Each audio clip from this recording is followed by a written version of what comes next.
Good morning students, welcome to your civics class. So let's start unit 4, chapter number 7, federalism, page number 168. So federalism का meaning क्या होता है? What is federalism? Federalism is a form of government in which the power is divided between the center and the state or provinces under the guidance of the constitution.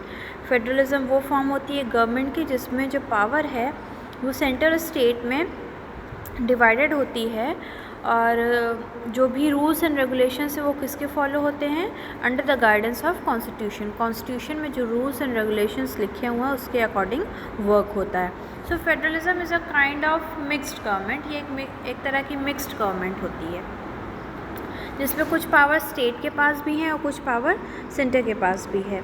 So federal state is one in which the part of authority and power is vested in the local areas, while another part is vested in a central institution deliberately constituted by the association of the local areas.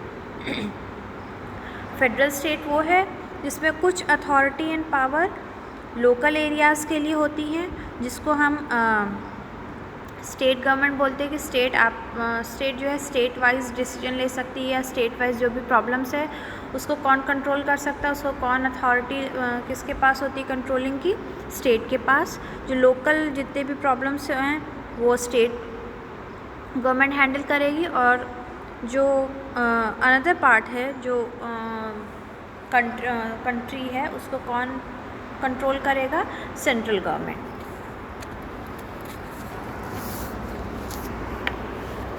Concepts associated with federalism. अब कुछ concepts हैं जो कि federalism के साथ associate करते हैं.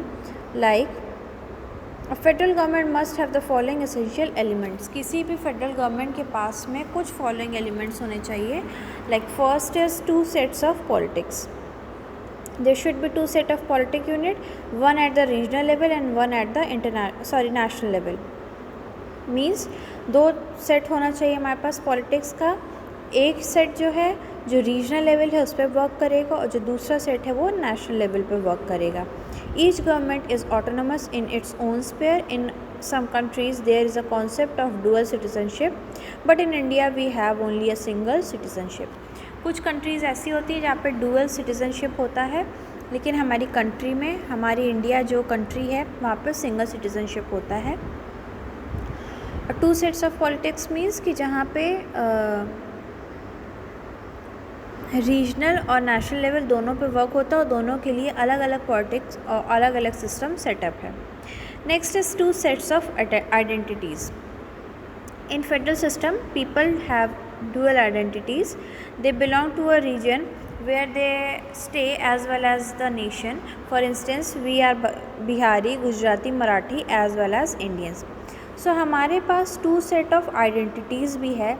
मतलब कि एक तो हम जहाँ रह रहे हैं वहाँ की आइडेंटिटी प्लस हम लोग इंडियन हैं. अगर हम गुजरात में रह रहे हैं तो हम गुजराती अपने आप को बोलेंगे but we all belong to India so we are Indians. हम सारे ही लोग इंडिया को बिलोंग कर रहे हैं तो हम अपने आप को इंडियन भी बोलेंगे. प्लस अगर हम बिहार में रह रहे हैं तो हम अपने आप को बिहारी बताएंगे. हम गुजरात में रह रहे हैं तो अपने आप को गुजराती बताएंगे. बॉम्बे सेक्टर में रह रहे हैं तो हम अपने आप को मराठी बताएंगे. या फिर हम किसी अदर जगह पे रह रहे हैं, कश्मीर में रह रहे हैं तो हम उसको कश्मीरी बताएंगे. लेकिन हमारी दूसरी आइडेंटिटी क्या है, Indians.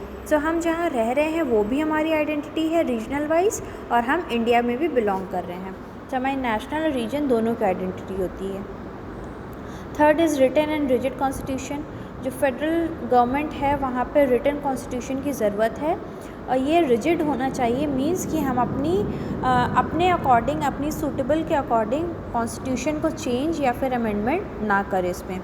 The procedure of amendment the constitution should also be neutrally rigid. They should not follow an ordinary process because it is permanent document.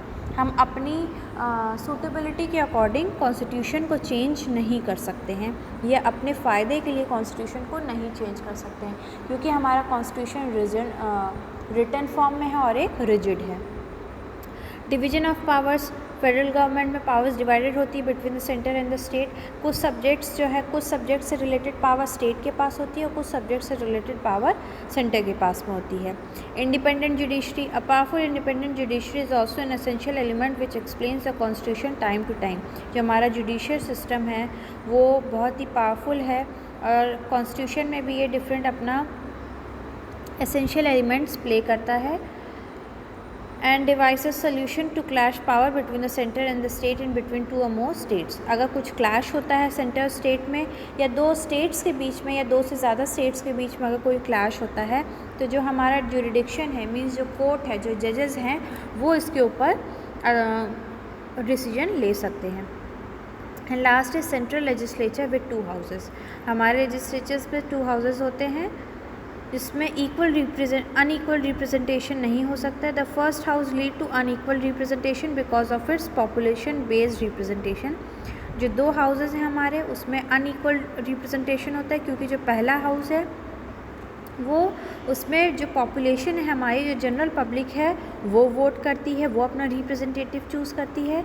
और जो सेकेंड हाउस है उसमें इक्वल रिप्रेजेंटेशन होता है बिकॉज वो जो है वहाँ के जो लोग हैं उन्हीं से वो हाउस बनता है।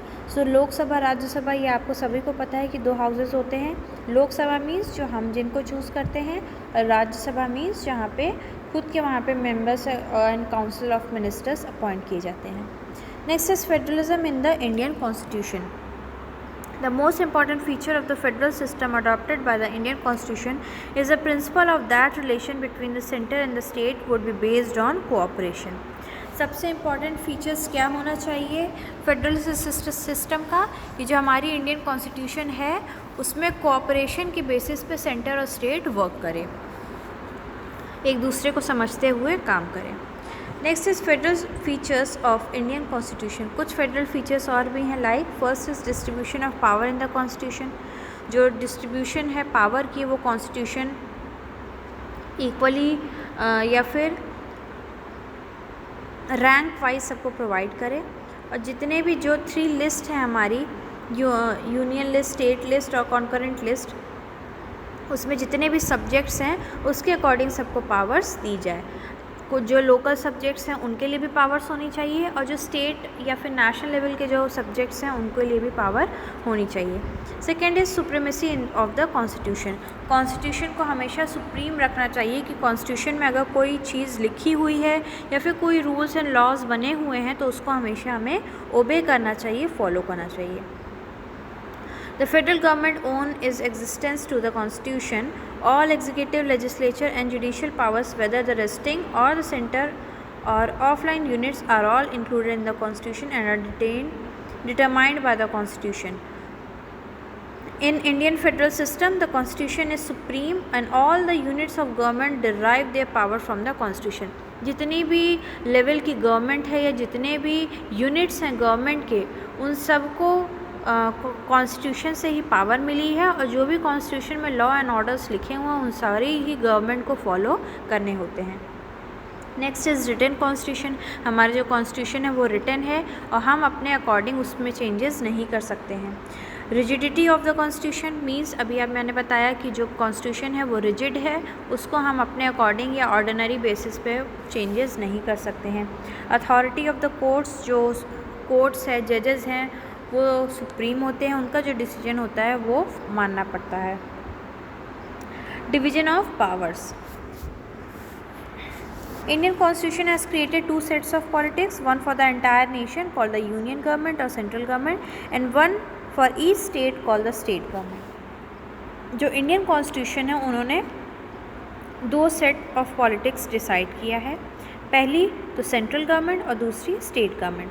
सेंट्रल गवर्नमेंट जो सेंटर में है, जो कि पूरे एंटायर नेशन के लिए वर्क करती है, अथॉरिटी लेती है, और सेकेंड कौन सी है, स्टेट की, जो कि हम उन्हें स्टेट गवर्नमेंट बोलते हैं कि अगर स्टेट रिलेटेड कुछ इश्यूज़ है तो वो स्टेट गवर्नमेंट सॉल्व करती है। The power of the state and the central are defined by the constitution and the legislature power are divided into 3 list. जो कॉन्स्टिट्यूशन है लेजिस्लेचर पावर्स की कि कौन कौन से पावर्स होने चाहिए, वो 3 लिस्ट में डिवाइडेड है। First is union list, second state list and third concurrent list. इन तीनों ही लिस्ट में अलग अलग सब्जेक्ट्स हैं जिनके ऊपर जो सेंट्रल और स्टेट गवर्नमेंट है वो डिसीजन ले सकती है, कंट्रोल कर सकती है। Like defence, foreign relation, war, treaty, atomic energy, railway, shipping, post, ये सारी चीज़ें यूनियन लिस्ट में आएंगी। सेकेंड कौन सी है? Recreation, revenue, preservation, protection of animals, industrial progress, theatres etcetera, ये सारी स्टेट लिस्ट में आएंगी। और कॉन्करेंट लिस्ट वो होती है जिसमें स्टेट और यूनियन मीन्स सेंट्रल गवर्नमेंट दोनों ही अपनी अथॉरिटी चला सकते हैं या अपने डिसीजन उस पर लगा सकते हैं। यूनियन लिस्ट में जितने भी सब्जेक्ट्स हैं उस पर डिसीजन सिर्फ सेंट्रल गवर्नमेंट लेगी। स्टेट लिस्ट में जितने भी सब्जेक्ट्स हैं उस पर डिसीजन सिर्फ स्टेट गवर्नमेंट लेगी। लेकिन जो कॉन्करेंट लिस्ट है उसमें बोथ यूनियन और स्टेट गवर्नमेंट दोनों ही इंटरफेयर, डिसीजन या फिर अपनी राय, व्यूज़ दे सकती है और कंट्रोल में ले सकती है। And last is residuary subjects, means कि जो फॉरेन अफेयर्स के सब्जेक्ट्स हैं वो सारे इसमें आएंगे।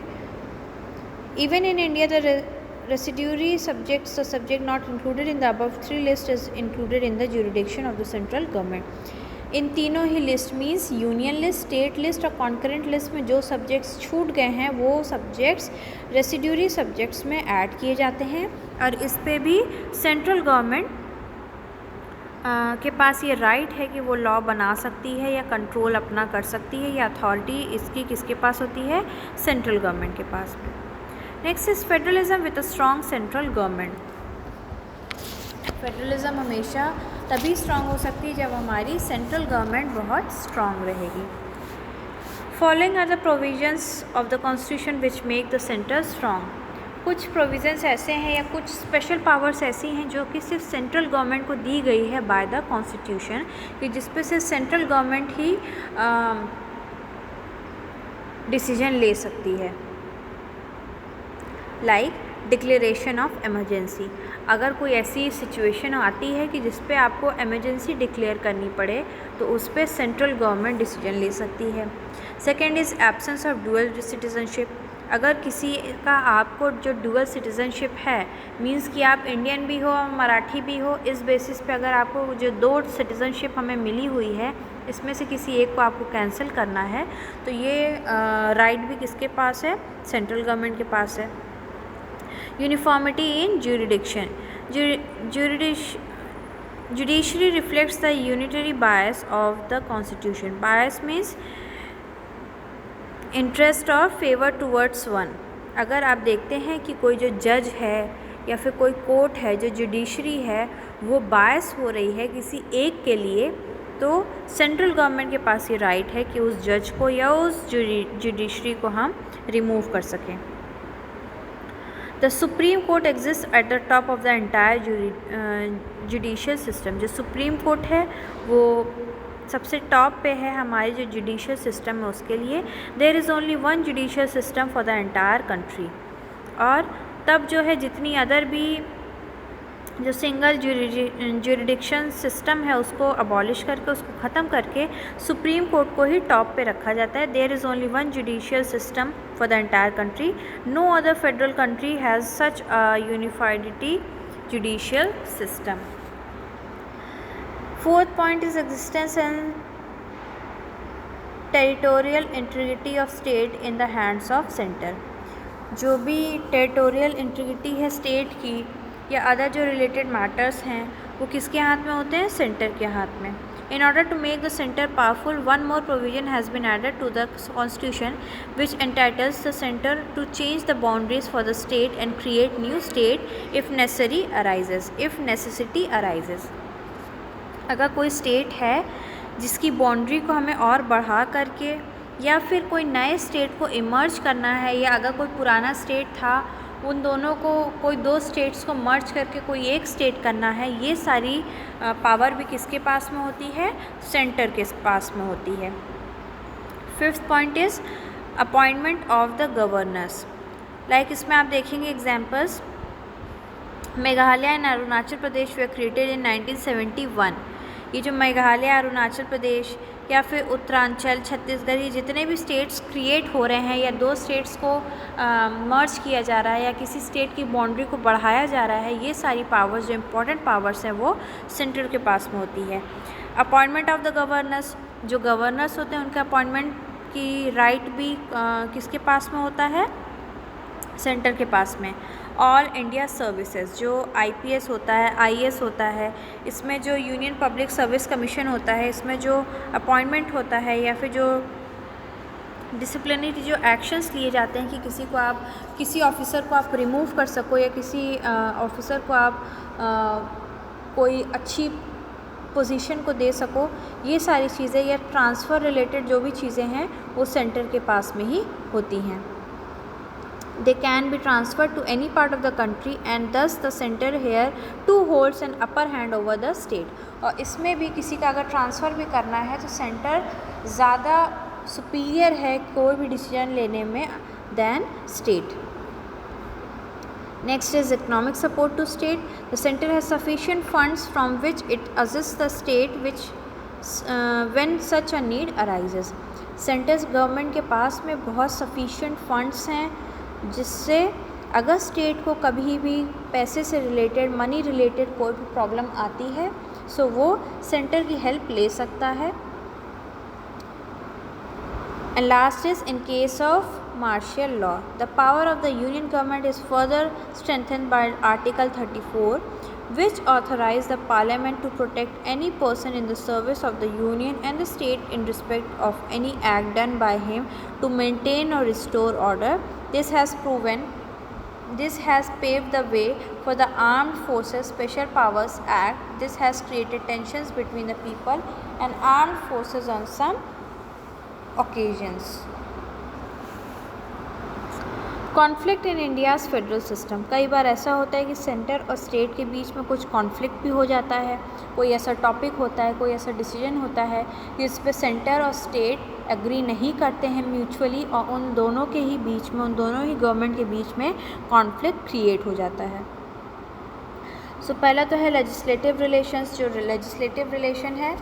So far as the legislative relations between the central government and the state government are concerned, the central government has been given excessive power to make law on the subjects of union list।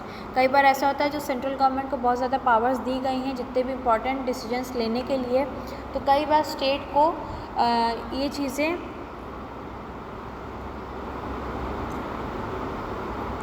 Issue create करती हैं कि central government को इतनी ज़्यादा importance दी गई है या central government के पास ये सारे राइट्स एंड पावर्स हैं to take decision in the union list जो हमारी है। Some such subjects are defence, foreign affair, currency, coinage, citizenship, census etcetera. So कुछ सब्जेक्ट्स ऐसे हैं जिस पे स्टेट के पास भी कुछ पावर्स होनी चाहिए कि वो डिसीजन ले सके। Second is administrative relation. जो एडमिनिस्ट्रेटिव रिलेशन है उसकी वजह से भी कई बार इश्यूज़ क्रिएट होते हैं। As in legislative matters, in administrative matter also the central government has been made more powerful than the states. The constitution has made it clear that the state government can not go against the central government in the administrative matters.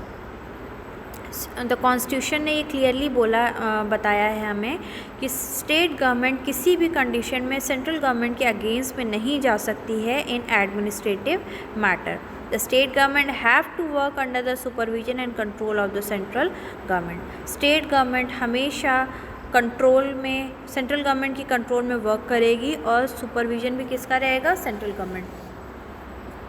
सो कई बार ऐसे issues भी create होते हैं जिसमें central और state government के बीच में differences आते हैं। And last is financial relation. Financial relation में भी चीज़ें जो डिस्पैरिटी है वो हो जाती है कई बार। To run the administration properly both the central and state government need adequate source of income. The income of the government come mainly from various taxes imposed by it. There are certain taxes like land revenue tax on agriculture, estate duty, etc., which were levied and collected by the state. They are the source of state revenue. Some taxes are there like stamp duty, excise and medicine etc., which are levied by the union government collected by appropriated state. In financial matters also, the central government is more powerful than the state. और financial matter में भी central government ज़्यादा powerful है than the state. Next is demand of provisional autonomy, means connected with larger important area.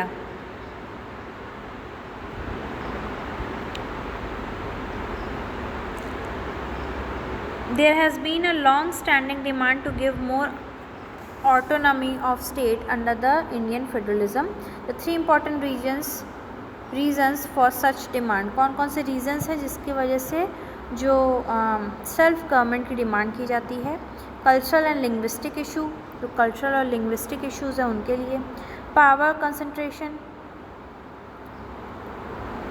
कुछ states ऐसे हैं जहाँ पे लैंग्वेज प्रॉब्लम होती है या कल्चरल चीज़ें होती हैं जो हम में से अलग हैं, लाइक तमिलनाडु, पंजाब एक्सेट्रा, जहाँ पे अलग गवर्नमेंट या अलग पॉलिटिकल सिस्टम है, like DMK, Akali Dal etcetera respectively always oppose the predominance of Hindu as national language.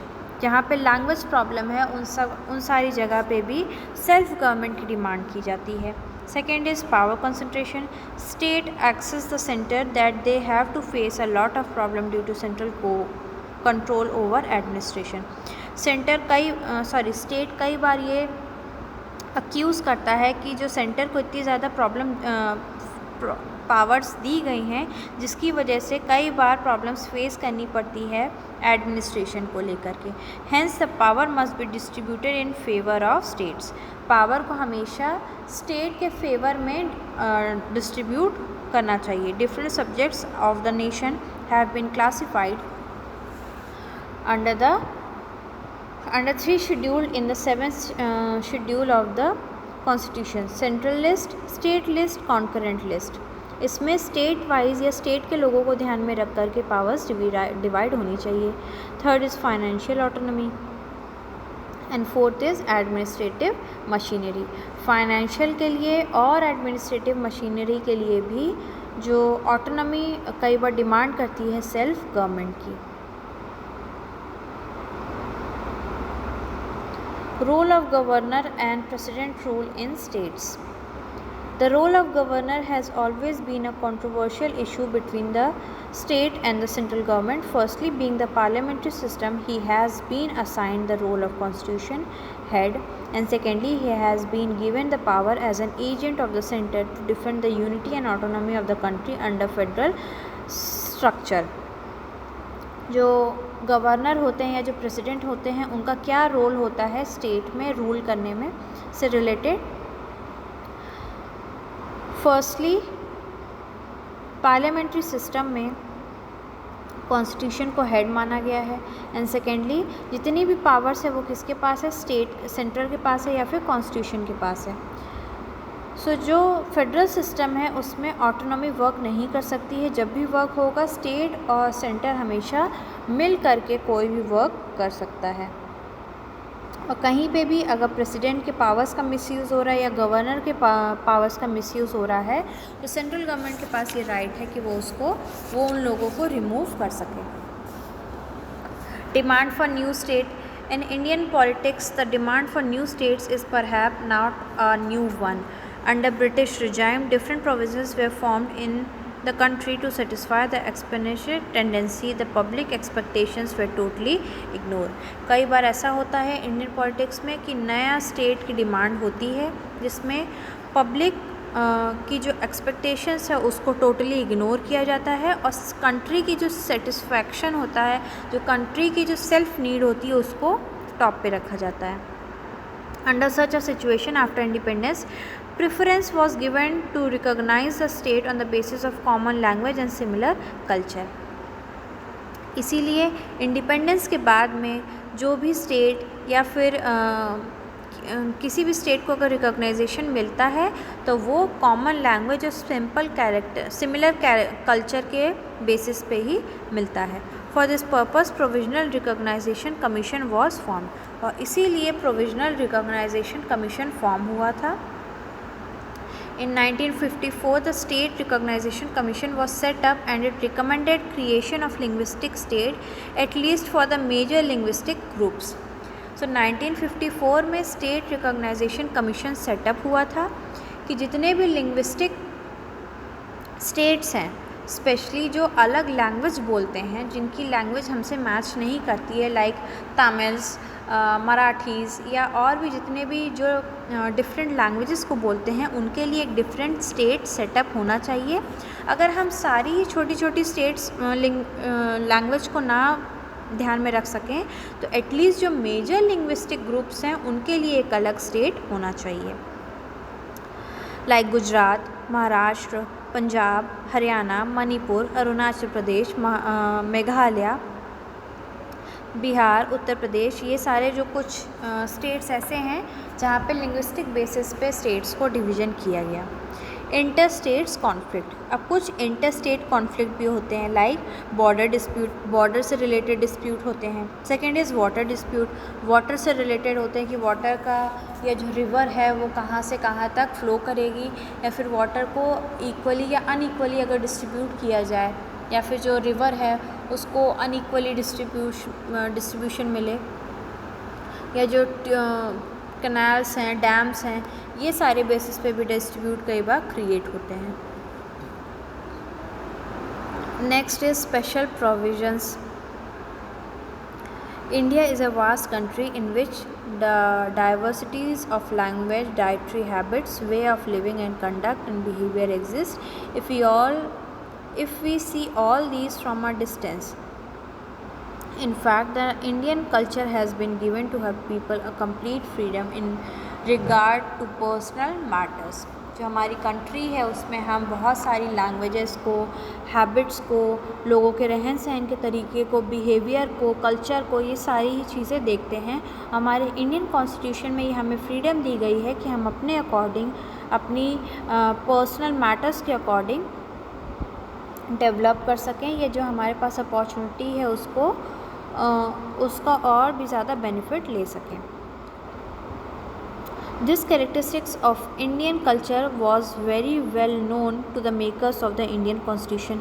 और यही जो कैरेक्टरिस्टिक्स है जो इंडियन कल्चर का, वो जो हमारे जो मेकर्स थे, इंडियन कॉन्स्टिट्यूशन के जो मेकर्स थे, उन्होंने बहुत ही ध्यान से इसको पॉइंट दिमाग में रखते हुए कॉन्स्टिट्यूशन लिखा.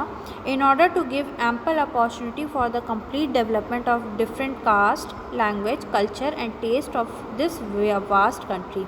और इसीलिए हमारे पास बहुत ही लार्ज अमाउंट में अच्छी अपॉर्चुनिटी है कि हम डेवलप कर सकें, या फिर जो लोग हैं उनको डेवलपमेंट का मौका मिले जो कि डिफरेंट कास्ट को, लैंग्वेज को, कल्चर को बिलोंग करते हैं. They established a federation over here. They know that India from north to south, east to west is well knit together in the bond of one culture. और इसीलिए जो ये हमारी फेडरल कंट्री है India, यहाँ north से south तक, east से वेस्ट तक लोगों को एक साथ रखने की कोशिश की जाती है in the government system. Therefore, one hand the Indian Constitution is made federal, and on the other hand the central authority has been made more powerful and effective so that the division elements could be checked and the unity of India could be maintained. इसीलिए constitution जो है हमारा, उन्होंने एक हाथ पे जो constitution को सुप्रीम रखा, एंड सेकेंड हैंड जो सेंट्रल अथॉरिटी है उसको ज़्यादा से ज़्यादा पावरफुल बनाया कि वो जो पूरा नेशन है हमारा, उसकी यूनिटी को, उसकी हार्मनी को मेंटेन कर सके और कोऑपरेटिव वे में वर्क करे, कि जिससे जितने भी लोग यहाँ रह रहे हैं, चाहे वो किसी अदर लैंग्वेज के हों, अदर रिलीजन के हों, अदर कास्ट के हों, जो भी जिस भी डाइवर्सिटी को वो बिलोंग करते हों, वो सब एक साथ यूनिटी के साथ रह सकें. यूनिटी इन डाइवर्सिटी होना चाहिए कि जितने भी तरह के लोग हैं वो चाहे कितने भी अलग अलग तरीके के हो जाएं, लेकिन एक यूनिटी उनके अंदर होनी चाहिए. Special provision for Jammu and Kashmir. Jammu and Kashmir का कुछ अलग से प्रोविजंस है, like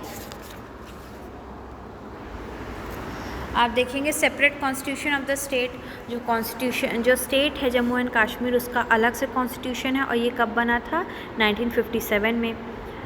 in that state the president can not impose national emergency under article 352, और इस स्टेट में मतलब जम्मू एंड कश्मीर में प्रेसिडेंट इमरजेंसी नहीं लगा सकता है। आर्टिकल 356 के अंडर में जो फाइनेंशियल इमरजेंसी है couldn't B invoked by the state, financial emergency है वो स्टेट नहीं लगा सकता है, गवर्नर रूल नहीं लगा सकता है कोई भी स्टेट। जो parliament has no jurisdiction to make any change in the territory और boundaries without the approval of the state. Parliament के पास कोई भी राइट नहीं है कि वो किसी भी टेरिटरी या किसी भी जगह का बॉर्डर को बढ़ा सके, घटा सके या फिर किसी भी कोई भी चेंजेस कर सके without the approval of the state. Special rights are given to the permanent resistance of the state regarding the investment, earning, assets, accumulation and domicile। कुछ स्पेशल राइट्स दिए गए हैं जो कि वहाँ पे परमानेंट जो लोग रह रहे हैं उनको। The directive principles of state policy do not apply in this state, जो डायरेक्टिव प्रिंसिपल है स्टेट पॉलिसी का वो इस स्टेट में अप्लाई नहीं होता है। In practice however the autonomy of Jammu and Kashmir is very much then what the language of Article 370 may suggest। There is a constitutional provisions that allow the president with the concurrence of the state government to specify which part of the union list shall apply to the state। The president has issued 2 constitutional orders। As a result, through Jammu and Kashmir has a separate constitution and the flag, the President's power to make law on the subject of the union list now is fully accepted। और इसीलिए Jammu and Kashmir का एक अलग constitution है, एक अलग flag है और जो पार्लियामेंट है उनके पास पावर है कि यूनियन लिस्ट को वो फुल्ली एक्सेप्ट कर सकते हैं। So this was a chapter, we have completed it। and page number 187 question answer, short answer type question number 1, question number 3 and question number 6 इसको आपको करना है। and NCERT question and answer में से आप question number 7 what are the demands raised by the states in their quest for greater autonomy, ये question भी आपको करना है। okay, so in our next class we will start the new chapter।